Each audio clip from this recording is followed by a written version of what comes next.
तुर्की में आए विनाशकारी भूकंप को 10 दिन से ज्यादा हो गए। अब तक 41,000 ही नहीं, जबकि कह सकते हैं कि 50,000 के आसपास मृतकों का आंकड़ा पहुंच रहा है। पूरे देश के लोग गमगीन हैं, लाशों का ढेर लग गया है, लेकिन रेस्क्यू ऑपरेशन भी जारी है। तुर्की में तबाही के बीच अब भी करिश्माई घटनाएं हो रही हैं। 10 दिन के बाद भी मलबे से लोगों के जिंदा निकलने का जो सिलसिला है वो जारी है। लेकिन सवाल यह है कि जान तो बच गई, लेकिन जिंदगी कैसे जिएंगे? जिनके घर बार तबाह हो गए वो आगे क्या करेंगे? जिनका कोई नहीं बचा उनको कौन देखेगा?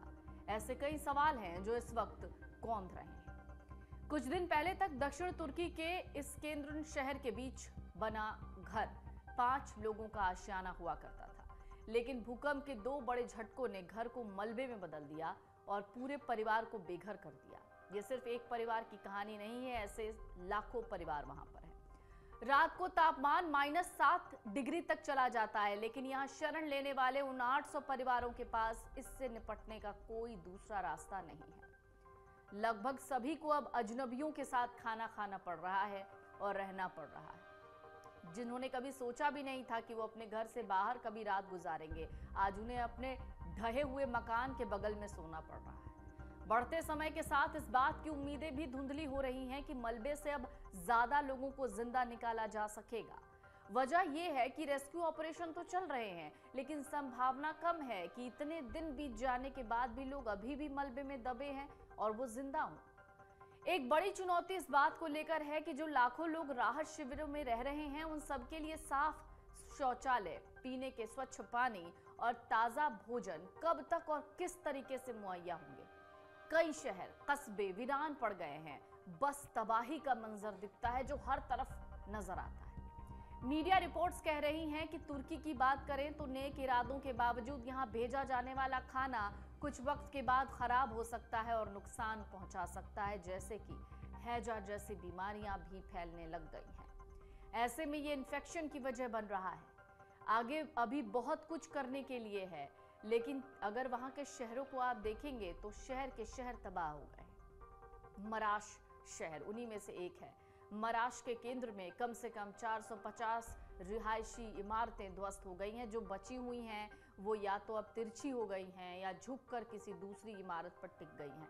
शहर के अतातुर्क पार्क में हजारों कैंप लगाए गए हैं, जहां लोग जाड़े से ठिठुर रहे हैं, लेकिन रहने को भी मजबूर हैं। ये लोग रोज सुबह बगल के पार्क में कोयले का राशन लेने वहां लगी एक लाइन में जाकर खड़े हो जाते हैं। हीटर और बिजली के अभाव में इन्हें कोयले का ही सहारा है, लेकिन कैंपों के इर्द गिर्द सफाई के स्थल बनाए गए हैं, लेकिन वहां भी सफाई रखनी बहुत बड़ी मुसीबत बन चुकी है। जाहिर है शहर के शहर अब घरों के बाहर हैं। इस दौरान तुर्की के हैती शहर से एक 45 साल के शख्स के भूकंप के 148 घंटे बीत जाने के बाद मलबे से जिंदा निकाला गया। शख्स का नाम है हकन यासिनोगlu। उन्हें फिलहाल अस्पताल में भर्ती कराया गया है। गुरुवार देर रात और शुक्रवार सुबह भी 3 अन्य लोगों को मलबे से निकाला गया था। तुर्की के उपराष्ट्रपति फुअत ओक्टे ने शुक्रवार को कहा कि क्षेत्र में 200 के करीब साइट्स पर बचाव कार्य अभी भी चल रहा है। अभियान में जुटी टीमें मुस्तैदी से लगी दिखाई दे रही हैं। मीडिया रिपोर्ट्स के दौरान हर दिन कई लोगों को मलबे से निकाला जा रहा है। इस आधार पर मरने वाले लोगों की तादाद का अंदाजा भी लगाया जा रहा है। रेस्क्यू टीमें भूकंप वाली जगह पहुंचकर इमारतों का जायजा लेती हैं और रेस्क्यू काम शुरू हो जाता है। तुर्की में आया भूकंप इतना विनाशकारी था कि रेस्क्यू टीमों को सर्च ऑपरेशन में खासी दिक्कतों का सामना करना पड़ रहा है। सीरिया और तुर्की में आए भूकंप ने लाखों लोगों को बेघर कर दिया। लाखों लोग ऐसी जगहों पर रहने को मजबूर है जहां मूलभूत जरूरतों की चीजें ही नहीं हैं। चादर, पर्दे और गद्दों को रखकर टेंट बनाए गए हैं।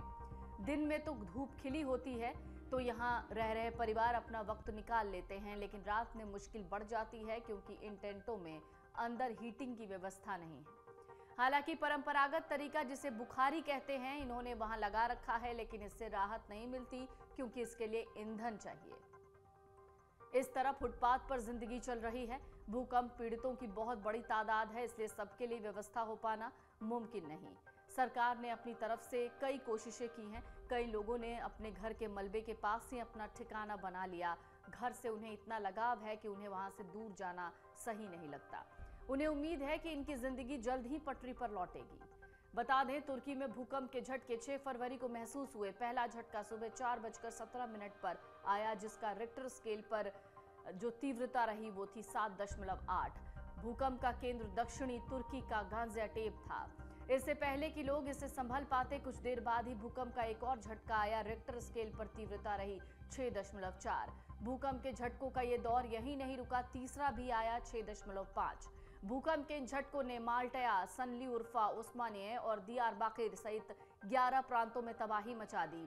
शाम 4 बजे भूकंप का एक और यानी चौथा झटका आया। इसने ही सबसे ज्यादा तबाही मचाई। इससे ठीक 1.5 घंटे बाद शाम 5:30 बजे भूकंप का 5वां झटका भी आया था।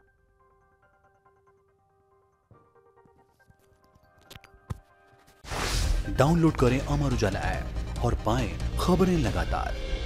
अगर आप ये वीडियो YouTube पर देख रहे हैं तो हमारे चैनल को सब्सक्राइब करें और बेल आइकन को दबाना ना भूलें। अगर आप Facebook पर ये वीडियो देख रहे हैं तो हमारे पेज को लाइक करें।